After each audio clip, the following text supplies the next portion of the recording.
Bienvenue dans ce nouveau billet de la bourse sans stress, donc en date du 29 septembre 2023. Et oui, le mois de septembre est fini.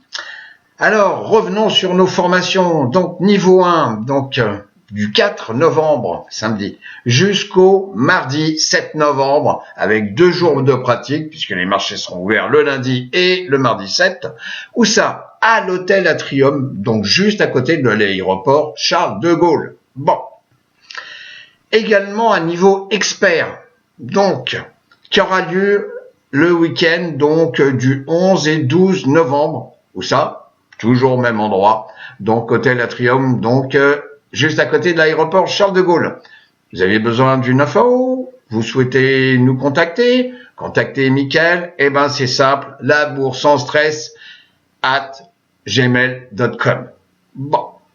Alors, pour ce faire, nous allons vous proposer très prochainement un webinaire, donc, pour vous présenter la formation, donc, présentielle, niveau 1, quand? Mercredi 4, donc, c'est bientôt, mercredi 4 octobre à 21h, heure de Paris. Michael vous mettra donc le lien juste en dessous de la vidéo. Alors, où est-ce que nous en sommes le 29 septembre 2023? Alors, le VIX, il faut donc déjà, Michael, vous avez fait une super vidéo sur le VIX cette semaine, donc et je vais en parler et on en reparlera également pendant le webinaire de présentation de la formation présentielle option. On est toujours dans un canal horizontal, mais il faut faut le regarder et ce que je vous propose, c'est justement on en parle pendant ce billet. Alors le SP500, les choses changent, vous voyez comme quoi depuis 15 jours, effectivement on se retrouve sous la moyenne mobile, donc 50 jours, et on a clôturé à 4288 points, j'arrondis, voilà, bon. Et pour l'instant, on est toujours au-dessus de la moyenne mobile de 100 jours. Le pétrole, le crude oil, il monte, hein. Alors, c'est la période.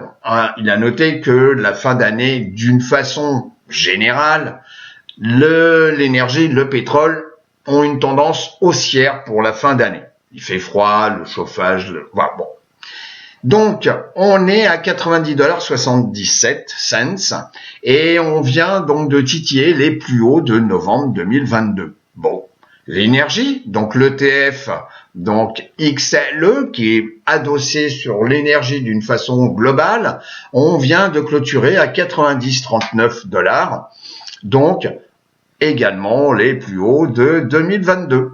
XLK, on l'observe, on le regarde, on l'étudie, on l'aime bien, donc le secteur de la technologie, là pour l'instant, vous voyez comme quoi on est passé en phase warning, on est sous la moyenne mobile de 100 jours. Je recommence, 50D, et le cours est au-dessus de la moyenne mobile de 100 jours. Donc c'est néanmoins quand même la phase warning. Le dollar index, il continue de monter. Si vous comparez à ce que je vous ai présenté il y a 15 jours, on est un petit peu plus haut. On est à 106,17 $ par rapport à un ensemble de panels de currencies, de devises. Et puis on vient, là aussi, sur les plus hauts de novembre 2022. Tiens. Alors, l'euro par rapport au dollar, là c'est simple. On est passé maintenant donc sous la moyenne mobile 50 jours. Et la moyenne mobile 50 jours est sous la 200 jours. Et on a clôturé à 1,057 $, donc pour 1 $. Bon.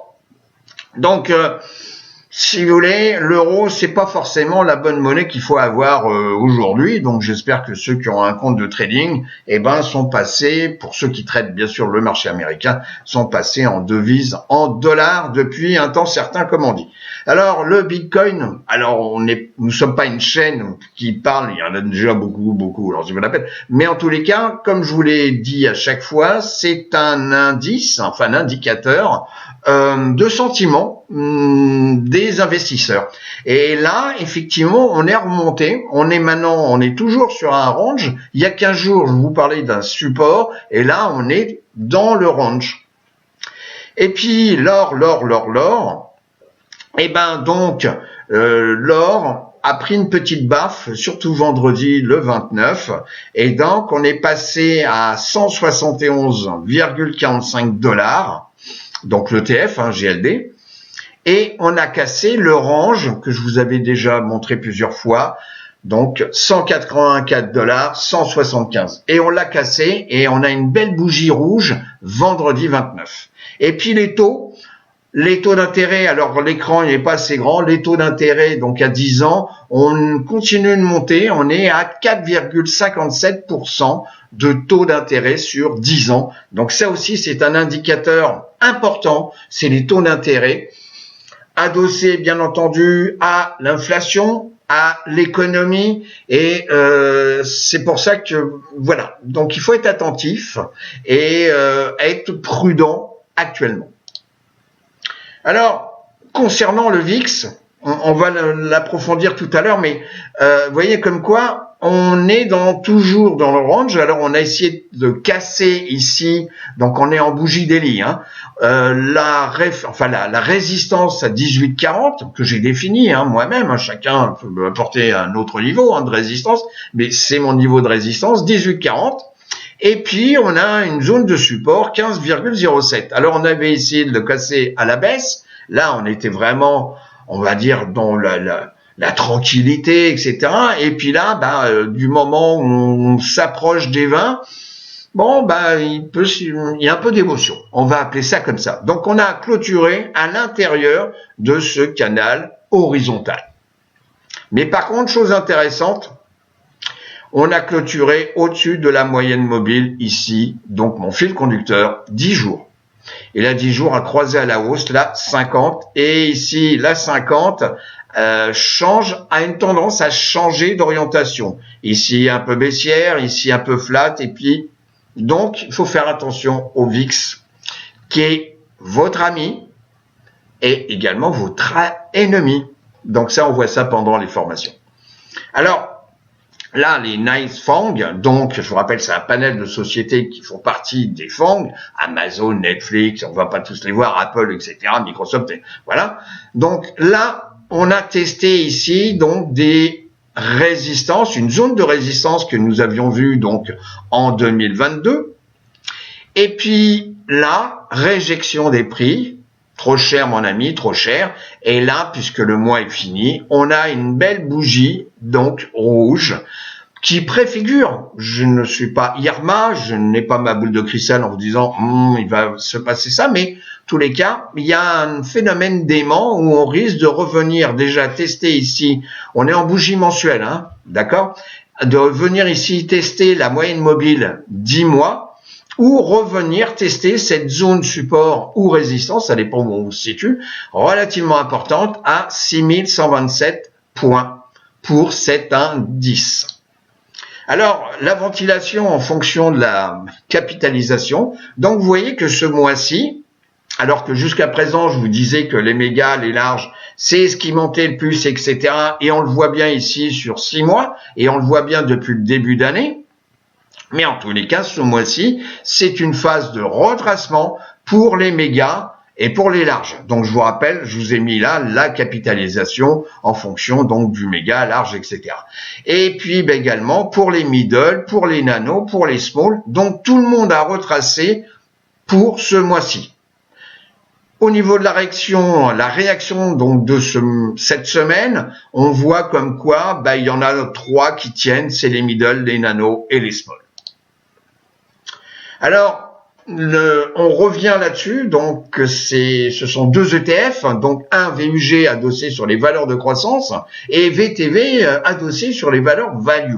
Bon, donc ça, cette comparaison permet de savoir où va l'argent d'une façon. Alors bien entendu, il y a la capitalisation, il y a le secteur, il y a l'industrie et il y a également donc valeur croissance ou valeur value. Et donc, vous voyez comme quoi nous sommes ici, donc on a clôturé, puisque ce sont des bougies mensuelles, on a clôturé ici avec une bougie rouge. après avoir testé ici, donc des niveaux que nous avions déjà entrevus ici et ici. Donc je vous rappelle, c'est une division, hein, c'est VUG divisé par VTV. Et là, on a une zone de support donc à 1,65. Alors, est-ce qu'on va avoir tendance à revenir tester ici la moyenne mobile, donc ici 50 mois. La 10 mois ici a une tendance haussière pour l'instant. Et sur du très long terme, vous voyez ici la 200 mois. Alors, c'est aussi quelque chose de très important. Donc, c'est tout ce qui est la vente de biens immobiliers existants, hein, pas de la construction, mais du bien immobilier existant. Et on avait vu il y a 15 jours comme quoi, oh non, excusez-moi, on avait vu en début de mois comme quoi cet indice nous indiquait 4,07 millions de biens vendus. En tous les cas, échangés, hein, vendus, achetés, voilà. Là, on est repassé à 4,04. Donc sur un mois. Donc vous voyez, ça continue de baisser. Donc ça aussi, c'est important parce que c'est le reflet sur, en tous les cas, le coût du crédit, hein, donc sur les taux d'intérêt et sur la capacité financière des gens. Sachant qu'aux États-Unis, c'est un pays où on économise quand même beaucoup moins que dans d'autres pays comme le Japon ou la France, etc. Également, donc, c'est un clin d'œil, c'est l'indice, donc c'est un secteur, enfin sous-secteur de la construction, hein, de maisons, construction de maisons, XHB, donc ici en bougie mensuelle. Et vous voyez que ce mois-ci, ça a été crucial pour, jusqu'à présent, vous voyez, on avait une tendance, on était au-dessus ici, donc là, 10 mois. Là, 50 mois, ici on voit en rouge, bon, comme l'échelle est un peu dilatée, donc on voit pas bien la moyenne mobile ici, 200 mois, mais en tous les cas, pour l'instant, on pouvait dire comme quoi c'était haussier. Ça l'est toujours, mais là, on a une phase donc de retracement avec une belle bougie. Est-ce qu'on va revenir tester la 10 mois, voire la 50 ? Il est possible. Alors ici donc, ça aussi on le voit régulièrement, souvent, donc c'est le put-call ratio.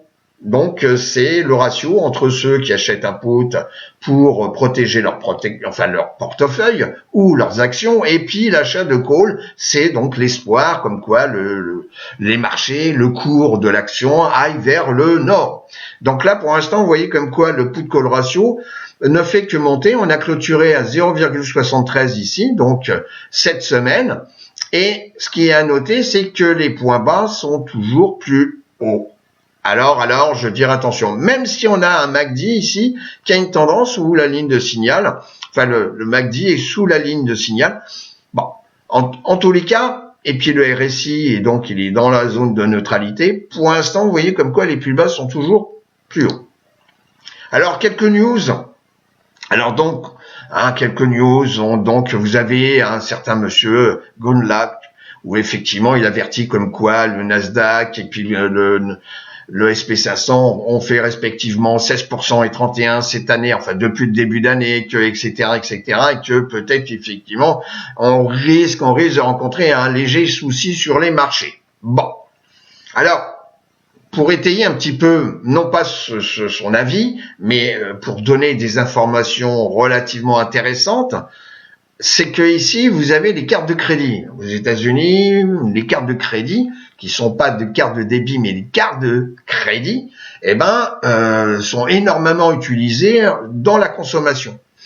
Et là, on voit comme quoi, ici, vous avez les taux d'intérêt sur 10 ans. On l'a déjà évoqué, qui ne fait que monter depuis un temps certain, depuis le point bas de 2020. Et là, ce sont les taux d'intérêt utilisés pour les cartes de crédit. Et là, vous voyez, on a dépassé les 20% de taux d'intérêt. C'est pas rien. C'est-à-dire que vous déboursez 100, mais ça va vous coûter 120. C'est ça que ça veut dire, $120. 20% annualisé. Donc, et ça peut être un poids très très lourd sur la consommation et donc sur l'économie américaine. Donc ça, c'est vraiment à suivre.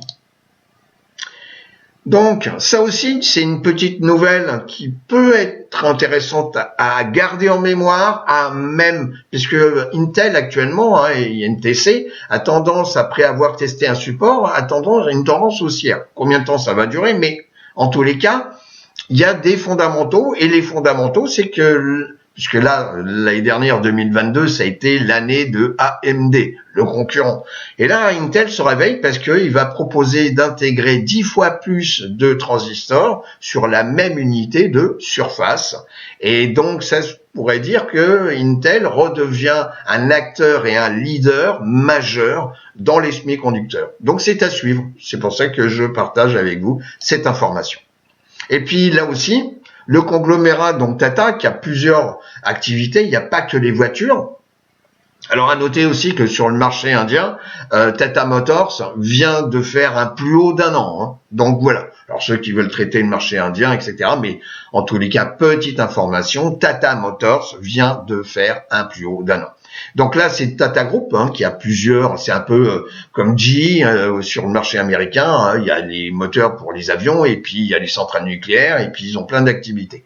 Et donc c'est eux qui vont être en charge de construire la nouvelle usine de semi-conducteurs de Micron. Bon, intéressant. Et puis l'Arabie Saoudite, alors bien entendu, ça va pas se faire. Bon, ça c'est des informations sur des sites, donc le but c'est d'être captif. Mais en tous les cas, l'orientation est intéressante. C'est l'Arabie Saoudite a décidé de favoriser les crypto-monnaies au détriment du dollar. Alors ça va pas se faire du jour au lendemain, mais en tous les cas, petite information. Voilà. Et puis le Fear and Greed Index, on sait, tous les 15 jours, on se voit, donc on a vu un petit peu la dégradation, vous voyez, donc, là, on est vraiment dans la peur. Bon.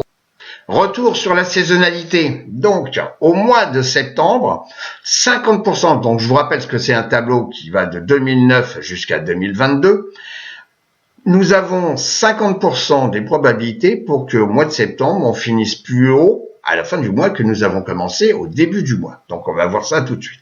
La fin d'année est toujours propice vers une tendance vers le nord, une tendance haussière où on a 64%, 79 ici, 71, donc de probabilité pour qu'on finisse plus haut à la fin du mois que nous commençons au début du mois. Bon. Alors, que s'est-il passé ce mois-ci? Ce mois-ci, je vous rappelle, on revient ici, 50%. Donc ça veut dire qu'on a 50% aussi des fois où on finit plus bas que nous avons commencé le mois de septembre. Donc là, sur le SP500, en bougie donc mensuelle, on clôture plus bas qu'on a ouvert début septembre. Bon, nous sommes pour l'instant toujours au-dessus de la moyenne mobile 17 mois. Mais je pense qu'elle va jouer vraiment le rôle d'un aimant. En plus ici, donc le stochastique donc fait comme quoi on aurait peut-être un changement de tendance. Le SP500 vient de baisser de 5,3% sur le mois de septembre, ce qui est quand même une petite baisse. Concernant le Nasdaq 100, donc même chose, on a une belle baisse ici. Pour l'instant, on est toujours au-dessus de la moyenne mobile 17 mois. On avait tendance à venir titiller le haut des bandes de Bollinger, mais on n'a pas transpercé. Il n'y a pas de mèche qui a transpercé, donc en termes de volatilité, le haut donc des bandes de Bollinger. Donc là, même chose, on risque d'être attiré par ici la moyenne mobile 17 mois. Même remarque sur les stochastiques. Le Dow Jones industriel, toujours en bougie mensuelle. Là, donc, on va certainement là tester la 17 mois. C'est une certitude. Même remarque. Donc, vous voyez comme quoi les trois indices font actuellement la même chose. Et puis, je vous l'ai mis aussi parce que c'est important. Le Russell 2000 à travers donc l'indice RUT, toujours en bougie mensuelle. Là, effectivement, le stochastique donc est déjà un petit peu plus actif. Et là, on vient de casser à la baisse la 17 mois. Alors, le pourcentage des sociétés donc composant le SP500 dont le cours est au-dessus de la moyenne mobile de 100 jours. et à 15 jours, on était dans la zone des 50%, et ben là, c'est simple, on est en dessous des 40% des sociétés composant le SP500, dont le cours est au-dessus de la moyenne mobile de 100 jours. Donc ça aussi, on revient tester, vous voyez, des zones déjà travaillées ici. Alors le VIX en mensuel. Alors le VIX en mensuel, donc là, vous voyez comme quoi on revient sur 2007, 2008, 2009. Ici, vous avez donc 2020, bon, avec des amplitudes relativement importantes. Bon, pour l'instant, on est toujours dans ce canal horizontal, donc 18, 40, 15. À noter quand même que là, en clôture mensuelle, belle bougie verte. Et en plus, on clôture au-dessus de la moyenne mobile, ici en bleu, 10 mois. Pour aller plus loin sur le VIX, je vous ai fait la saisonnalité du VIX. Donc ça, c'est les premières, voilà, dans les billets de la bourse en stress. Donc toujours la même chose, 2009-2022, parce que l'année 2023 n'est pas finie, donc c'est pas la peine de mettre ça en statistique. Donc, nous avons ici les probabilités où on finit plus haut à la fin du mois que le début du mois. Au mois d'octobre, 43% des fois, nous finirons, puisqu'il n'a pas encore commencé, plus haut que le début du mois d'octobre. Et nous avions ici que 29% des fois où le VIX finit plus haut qu'il n'avait commencé. Donc vous voyez, généralement, le mois de septembre est propice à, en tous les cas, soit le VIX reste stable, soit il finit plus bas qu'il n'avait commencé. Je reviens ici en bougie mensuelle. Donc vous voyez comme quoi ici c'est simple. Ce mois de septembre fait comme quoi belle bougie verte et en clôture largement au-dessus du point d'entrée début septembre ici. Alors, ça aussi c'est une comparaison, donc c'est de comparer le VIX calculé sur 3 mois par rapport au VIX sur 6 mois. Puisque l'important c'est la volatilité court terme. Comment elle se comporte par rapport à la volatilité long terme. On a toujours peur, si vous voulez, dans 6 mois, on a peur de l'avenir, on a peur. Mais par contre, ce qui est important, c'est de noter la peur actuelle. Et les anomalies font quand la peur de maintenant surpasse la peur de demain. Et ça, cette division permet de détecter ça. Quand la volatilité court terme dépasse en termes de comportement la volatilité moyen terme, il se passe quelque chose. Et là, on voit bien comme quoi il se passe quelque chose. Là, préalablement, on est en bougie daily, vous voyez comme quoi, et cette semaine, on a cassé donc ici la moyenne mobile 50, la moyenne mobile 200 de cette comparaison. Et on vient ici, donc on est venu vendredi tester la 200, qui est pour l'instant était baissière, mais qui devient un petit peu flat ici, et on a clôturé au-dessus de la 10 jours, mon fil conducteur, la moyenne mobile 10 jours de cette comparaison. Donc, attention, on risque peut-être de revenir tester la zone des 0,94 ici, qu'on a testé donc durant cette semaine. Donc, attention. Et là, on a une zone de support de cette comparaison qui est à 0,86. Donc, là aussi, on revoit, puisqu'on est à la fin du mois, donc c'est la volatilité de la volatilité par rapport au VIX. On l'étudiera d'une façon plus poussée pendant donc le niveau expert, la formation option en présentiel. Donc là aussi, c'est important. C'est la volatilité de la volatilité fait comme quoi, effectivement, elle est toujours plus forte par rapport au VIX quand tout va bien. Donc, généralement, quand on a effectivement ici mon fil conducteur qui sert de guide, généralement, on peut être dans une tendance haussière sur les marchés, sur un indice, sur un secteur. Par contre, l'inverse où on casse ici la 10, puisque là on est en semaine, on casse la 10 semaines, et puis on vient tester peut-être la 50 semaines. Ici on voit que la 50 semaines a une tendance à augmenter et à venir peut-être tester la 200 semaines ici. Bon. Cependant, il faut faire attention et c'est donc les semaines qui viennent qui vont définir la nouvelle tendance. Donc là, c'est vraiment une zone à surveiller, sachant qu'on a ici un support à 3,13 et ici, on est venu tester les 7,19. Alors, là, je vais introduire un nouvel indice. Alors, c'est pas pour faire la compétition de la mort. Donc, c'est simplement ce qu'on appelle le NYSE, le New York Stock Exchange Composite Index, qui comprend à peu près 2400 entreprises. Et sur ces 2400 entreprises cotées sur le New York Stock Exchange, qui est une plateforme d'échange, au moins un tiers, enfin en tous les cas 2/3 de ces sociétés, donc des 2400, sont purement américaines. Donc ça aussi c'est important parce que on peut prendre par exemple des sociétés, Baba, voilà, Alibaba, c'est une société chinoise, mais elle est cotée sur le marché américain. Ok, bon, et elle est cotée sur le NYSE. Mais par contre, si on a essentiellement dans le panel des sociétés américaines, on a un bon reflet, surtout que c'est plus large que le SP 500, puisque là, c'est 2400 sociétés.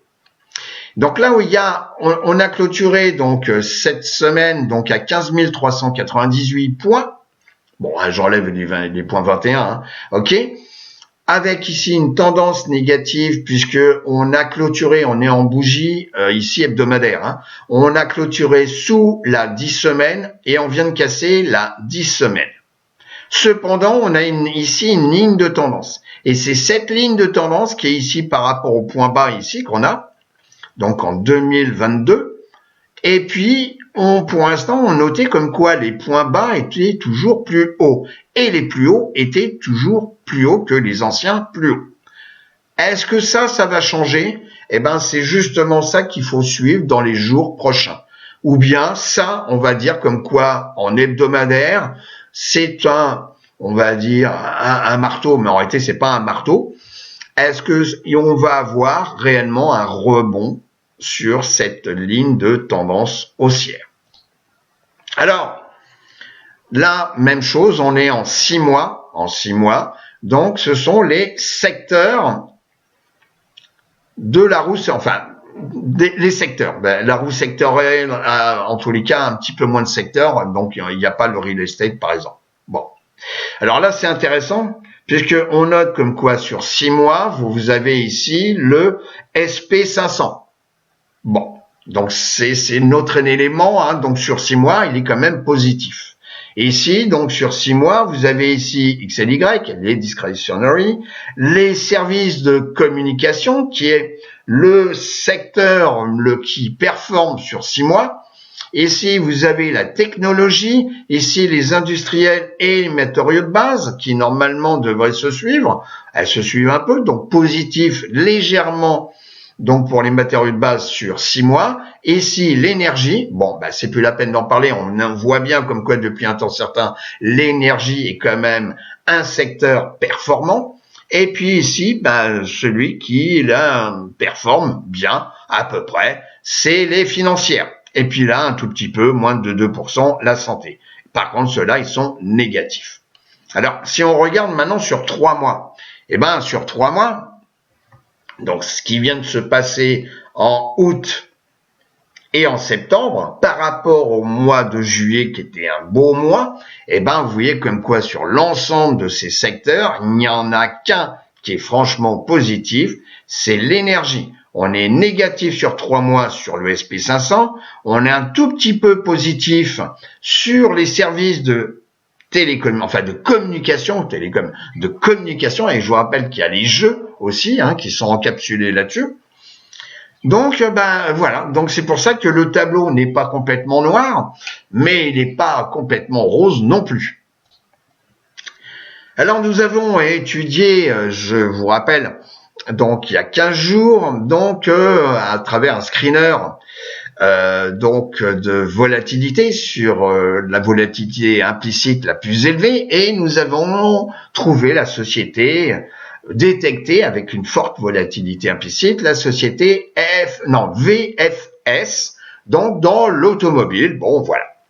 Alors, bien entendu, j'avais choisi donc pour l'échéance du 6 octobre, un strike, donc 12,50 $.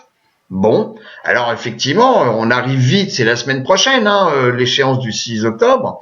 Donc, est-ce que je risque d'être assigné? Parce que on avait vu mon risque. Mon risque, c'était 1250 $ de risque pour un contrat vente de put à 12,50 $. Eh ben, vous voyez, on vient de facturer, donc là, on est en bougie, donc daily, on vient de facturer, on vient de clôturer, donc à 12,50 $. Alors, les probabilités, elles sont relativement importantes que je me fasse assigner. Donc, j'avais empoché 45 $. Là, je suis pile poil sur la valeur du strike. Donc, les probabilités sont un peu contre moi, à moins que je souhaite absolument avoir la société VFS. Donc, dans ce cas-là, j'ai encaissé 45 $ pour obtenir à 12,50 $ la société VFS. Donc, c'est aussi l'avantage des options. Je suis payé pour acheter. Donc, vous voyez, ça réduit quand même mon prix aussi, mon prix d'achat. Alors, même si la prime n'était pas colossale, 45 $ pour un contrat, mais en tous les cas, c'est quand même 45 $. Donc là, les probabilités font comme quoi je risque de me faire assigner, donc le 6 octobre. Alors, mon petit tableau des 20, donc on est gentil, nous sommes généreux, donc à la Bourse sans stress. Donc de nouveau, nous vous fournissons les 20 premiers sous-secteurs, donc les industries qui ont superformé ce mois de septembre. Donc bien entendu, il y en a qui sont stables ou donc avec un petit peu négatif, un petit peu positif. Bon, mais ce sont les 20 premiers, et je vous rappelle qu'il y en a 144. Bon. Eh ben, on voit toujours, on l'avait vu il y a 15 jours, tout ce qui est en rapport avec le charbon, l'uranium, etc., etc., etc. Donc, vous n'aurez plus qu'à aller voir sur Finviz, et puis sur Finviz, vous choisissez le sous-secteur qu'on appelle l'industrie. Donc, vous voyez comme quoi, il y en a certains qui ont bien performé, contrairement à la tendance du marché, ce mois-ci. Alors, est-ce que ça va durer? Je ne sais pas, je m'appelle pas Irma, mais en tous les cas, voilà. Et puis là, vous avez donc sur 6 mois, et ça, depuis le début d'année. Alors, pour finir ce biais, je vous rappelle, puisque je viens de parler du VIX, Michael vient de faire une super vidéo concernant le VIX, qu'on appelle l'indice de la peur. Donc, je vous recommande franchement de regarder, c'est bourré de bonnes informations, etc. Et en tous les cas, merci Michael pour cette vidéo. Alors, on se retrouve bientôt, déjà mercredi pour le webinaire de présentation. Je vous souhaite en tous les cas une très très bonne semaine de trading et je vous dis à bientôt. Au revoir.